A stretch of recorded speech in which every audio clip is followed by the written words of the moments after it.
জামাই মুখে নিয়ে এসে গেছে 7,000 ধন, তোমার একমাত্র জামাই। দেখো কি চাই, অপদার্থ। মা গো, মা।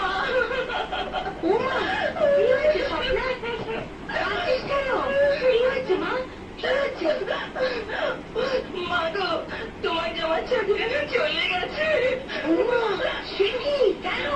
হ্যাঁ গো মা, ওর কারখানা মালিকের সাথে ঝামেলা হয়েছে। এমনকি ওর নামে থানায় ডায়েরিও করেছে। ওরা তো জমিদার ছিল, কামারে নিচে কাজ করতে পারে না গো। বাবা, ও বাবা, তুমি একবার এসপি সাহেবকে বলো না গো, ওর কেসটা যাতে তুলে নেয়। না, এই খাঁটি উর্দি নিজের পরিবার পরিজনের অপরাধ আড়াল করার জন্য নয়, বুঝেছ? ও মা, মা, তুমি একবার বাবাকে বলো না গো। বলে কোনো লাভ নেই, তুই তো তোর বাবাকে জানিস। বাবা, অন্তত একটা কাজের ব্যবস্থা করে দাও। কাজ? কি কাজ করবে জামাই বাবা জীবন? যে কাজে মাথার পক্ষে থাকবে না, সবার উপর আমি। এই জেলায় সবার উপরে আছেন জেলা ম্যাজিস্ট্রেট। তা তোমার পড়াশোনা কত? Class 8 pass. হবে জেলা ম্যাজিস্ট্রেটের চাকরি? না, ক্লাস 8 পাস শুধু আমার বড় মেয়ের জামাই হতে পারে, ঘর জামাই।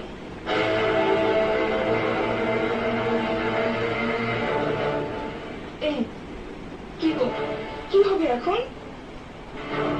ঘর জামাই হতে হবে। শ্বশুর মশাই তো সে নির্দেশে দিয়ে গেলেন। তবে জামাই ঘরে ঢুকবে ছুঁচ হয়ে, বেরোবে ভালো হয়ে। দ্বিতীয় অপশন।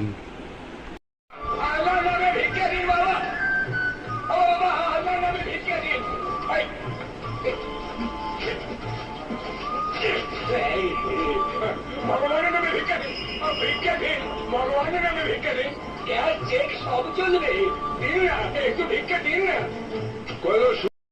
তো বন্ধুরা, দেখলে ভিডিওটা, কি বলবো, কথায় আছে জাস্ট ওয়েট অ্যান্ড সি। কি আশা গো, কি দৌড়াচ্ছে, মানে দেনার দেন কাজ হয়ে যাচ্ছে। ঠিক আছে, দেখতে থাকো লাস্ট অব্দি।